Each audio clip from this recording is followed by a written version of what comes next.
Do you feel lucky to be alive?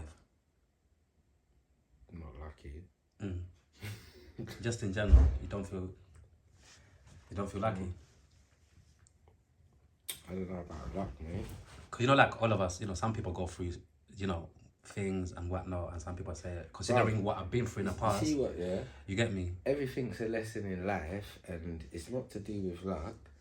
Some people, bad things happen, and they can't get over it. They dwell on that for the rest of their life, and that becomes their life. That bad thing that happened to them is them. But you see, if things happen to you, and you deal with it, and you carry on, it makes you a better person. It's like, there's so many things about me that people don't know, but if you knew, you wouldn't believe it. There's people that know me, things have happened, and when they see me, they still can't believe it. Do you get what I'm saying? And I'm not one, like, that's a conversation for another day, all of that. Yeah. But it's just the fact that whatever you believe you can do is what you can do. Like, there's no limit to your ability. What you see me doing, if you knew my actual real situation, you'd say it's impossible. But I'm showing you it's possible. And you see the reason I don't want to talk about the things that I can't do is because when you see what I can do, and then I let you know what they've told me that I am and what I'm supposed to be, I've broke the boundaries.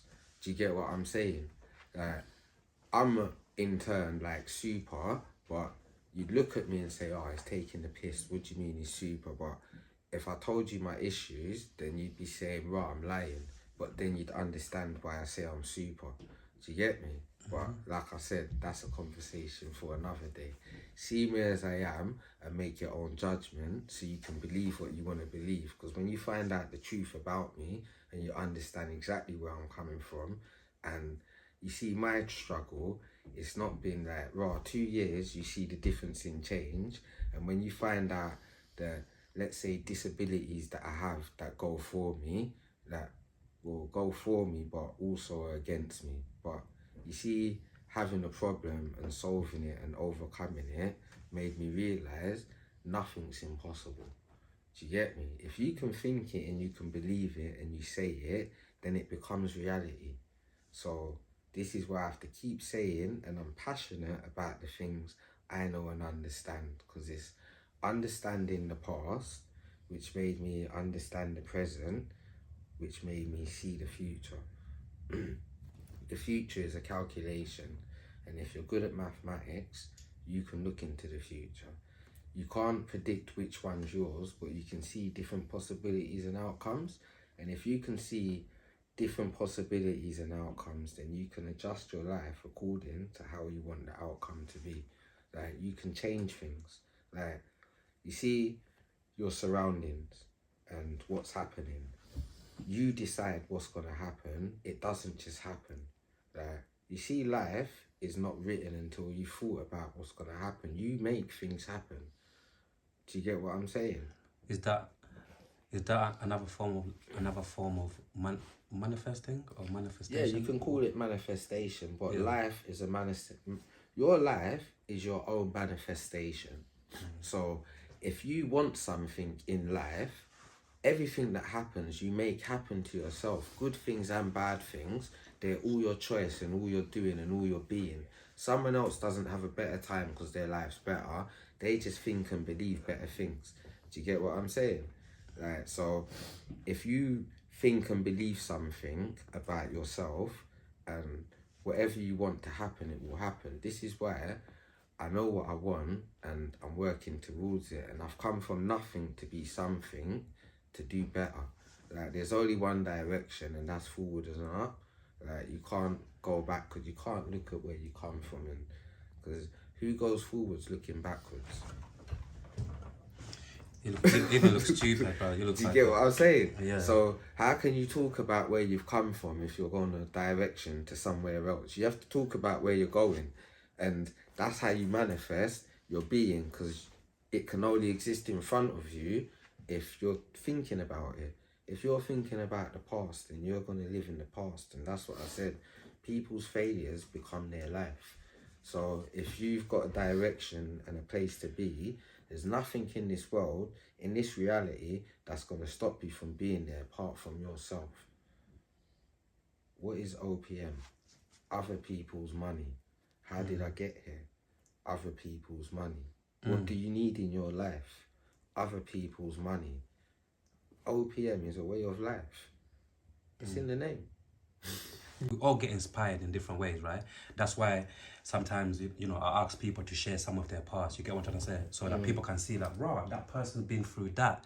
And look at them now. They've managed actually to get themselves from there to there. You understand? But you see, that's why, you get me? I'm not going to be known for my past. I'm going to be known for the things that I keep up with in the future.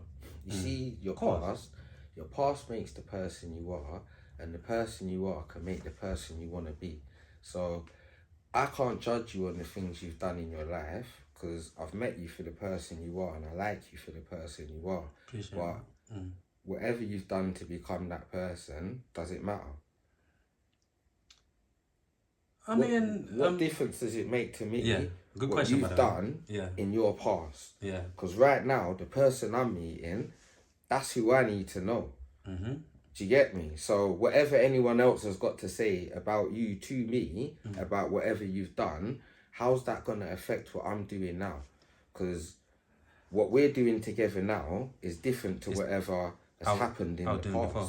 But then you get some people who would say, like, if I never went through this in the past, I won't be the person that I am now. So if you think about it, even though I get both sides of it, like, with what you're saying is true, but I've got this belief in terms of like life, everything that we go through in life, in terms of like, it's like a chapter, you know. Sometimes people go through different chapters to become, like I said, the person that they are now. So I feel like the reason why, for me, I always say, you shouldn't, like what you're saying, I agree, you shouldn't forget the past, that's happened. But however, I feel like it's very important to acknowledge that without going through some of the things that you went through, you wouldn't be the person that you are now. That's why for me, sometimes I feel like it's good to sometimes remember the past. And I get what you're sometimes saying. Even share the past. You see what I'm saying? What this is the thing. So let me put it in another terminology. Go on, big bro. Go on. So, what do you believe in? What's your belief? Like in terms of religion-wise, or just let's say religion. What's your belief? I believe in Allah. I'm a Muslim. You believe in Allah. You're a Muslim.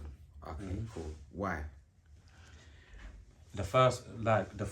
First and foremost, obviously because of my family, I was born in a Muslim house. But yeah, so going back to your question, I'm a Muslim, but I've got my own personal kind of secret relationship with Allah.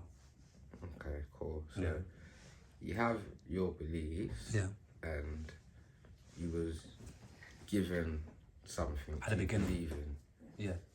But you're the controller of your own destiny. I'm gonna ask you a question. Of course. Yeah. You see, like when you pray tonight, what do you get in return?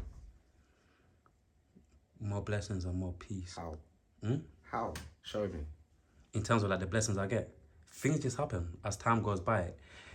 I mean, today is Wednesday, so sometimes blessings come in different forms. Give me an example. An example.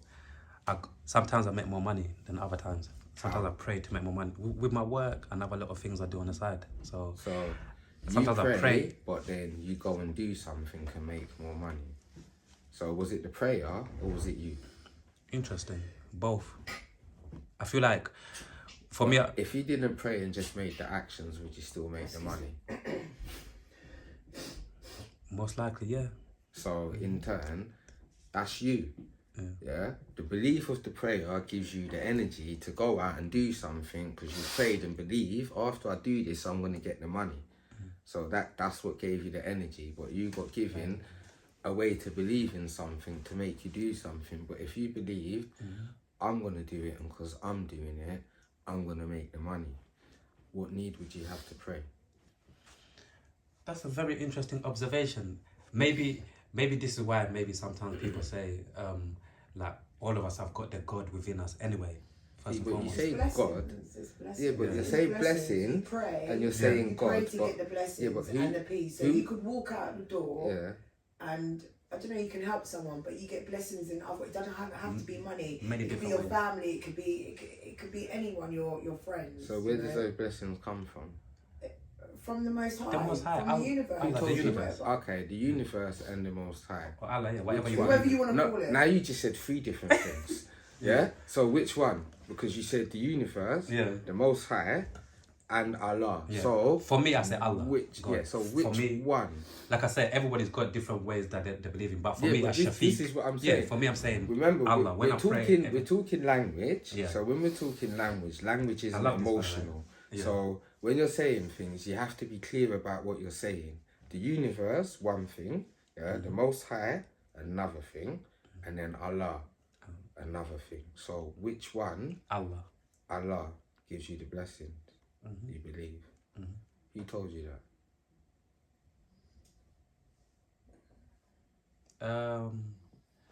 Who told me that? Who told you that? Like I said, growing up in a Muslim household, obviously we get, like I said, we get taught about the religion. We get given the Quran. Who taught you? First and foremost, our parents. And who taught them? Their parents. And where's your family come from? Uganda, East Africa. Big up to my Ugandan people. I was born in Kampala. Great. But yeah, big us up. What's your home language? Luganda. The home language, original language. Original language. To be fair with you, obviously Uganda, there's different people who's different tribes in different parts of Uganda. Right? Now we get in there. Go on. What's your tribal language? Brother, for me, I to be fair, I'll tell you the truth. I don't even know my tribal language. Right, thank you. But you know how to speak Arabic. No, I don't know how to speak. Personally, me, I know how to pray, but I wouldn't say I can speak but Arabic. you don't know your home language. You know foreign language. Luganda. From the part of Uganda where I'm from, Arabic. we speak Luganda. Yeah, but Arabic. Where does Arabic come from? Arabic comes from. What is you let us know? Where does Arabic come from? Well, not Uganda. Oh no, I didn't say. When we talk about Arabic, obviously, I assume you mean when I'm praying. No, I'm saying the origin of Arabic. Where does it come from, brother? Big bro. No, I'd love to know. If you're talking a language, you should know what language you're talking and where it comes from. Because if you don't know where it comes from, how are you gonna know the meanings of the words you're using? If someone's telling you to repeat the words and you're just saying them without knowing, like English, you're just talking. How does that make sense? How can you tell me you're a Muslim, you pray in Arabic, and you don't know where it comes from? Oh yeah. By the way, just a disclaimer. I get you're making. Perfect, I'm not being derogatory to what you're saying. I'm just making a point. Yeah, you're making perfect sense. Claim to be something and believe in something, but they don't know the background to what they're talking. They can tell you what someone else has told them, but they can't tell you. It's like if I ask most Muslims, where was the Prophet Muhammad, may peace and blessings be upon his name, where was he born? Yes, Mecca. Cool. Where was Mecca? Yeah, because you don't know the answer to that. Oh, it's where it is now. No, it wasn't. Because the Qibla, where was it before it was now? And before it was where it was the place before that. Because it got moved 2 times. So where was the original place of Mecca? The place that had greenery and water and running water and the richest place and all of this. Because you claim to be a Muslim, you say you know these things, but you know what someone else told you. When you study, you're not studying to open your mind. You're memorizing what someone else said. And you can only tell me what you've memorized because you haven't gone to look into what you're studying. But I looked into it. Do you get what I'm saying? Like, I needed to know the origins of where things come from and the beliefs of where things come from. And that's interesting. You see like Christianity, you see like Islam, you see like Hebrew, like it's all got interesting history. People can tell you what the front face of it now. It's like, you see like, you heard the Holy Wars. You heard about Holy Wars? They based that on Christians running around. But also you have to remember, what's the symbol of Islam? The brother on the horse with the sword, what's he doing? Islam. Soldier of Islam. Yeah. Remember that one? Soldier of Islam? Because you're a soldier of Islam. You do know that, innit? Yeah, you're a soldier of Islam. If you're called to arms, you're a soldier of Islam. But that guy was you're in a peaceful religion, so why have you got a guy with you're a soldier? Because that's the origin of Islam. Soldier of Islam. And then it's spreading peace. So bit of a contradictory. But we're not getting on Islam. Let's talk about Christianity. that's a bit mad anyway. Because Catholic, Protestant, Baptist, born again, Pentecostal. You've got scientific church is the best out of all of them. Oh God, he's mad. But if you actually understand, you pay to learn history with the scientific church. They called it a church, so they didn't have to pay taxes on their business of getting ancient history. Tom Cruise wasn't mad. Do you get what I'm saying? Hitler also wasn't mad. Oh my God, he just said Hitler's not mad. Why? Because he took the swastika from black history to empower Germans. He took the bird, that's also from our history, to empower Germans. The Reich is designed on ancient black history. And I have to say black because when I say tribal, people get confused. So I'm trying to change the word from, you get me? So more time, when you start understanding history and where things come from and why things happened and the things they're doing, you realise there's a lot of rubbish that's spat to us. It's like the original books, you know, about, let's say, Yeshua, or, well, the pronunciation, I'm not too sure. There's different ways of people pronouncing it, but the guy had a book and his teacher was tough, and there's another book called the Emerald Tablets. And when you start reading these books and you read the Book of Enoch and you read several different things, and you can start reading hieroglyphics as well, because you see if you're from a certain place around the world, it unlocks your DNA and you start reading, because certain hieroglyphics that I showed you translation on how it works. Powers. Do you get what I'm saying? So what I'm saying, you can tell it's real, it's not fake, but when you don't know and you don't understand, it seems impossible. Like when you're watching Marvel movies, that's man's history. When you look at Superman, you know that's African history. Superman was taken from an African god, and you see, if you ever see this African god they took Superman for, different kind of brother, all got electricity, control time and space. You see when he's moving, man moves faster than light, blood. Forget super speed, man's moving in an instant. Here, like Africa, different kind of things, blood. When you see all these things they're taking from man's history and turning into fictional movies, takes the piss. Have you ever watched Elementals on Marvel? That's the story of the gods coming to Earth. Like exactly how it's written on the tablets. They took the mick. Why do you think, bro,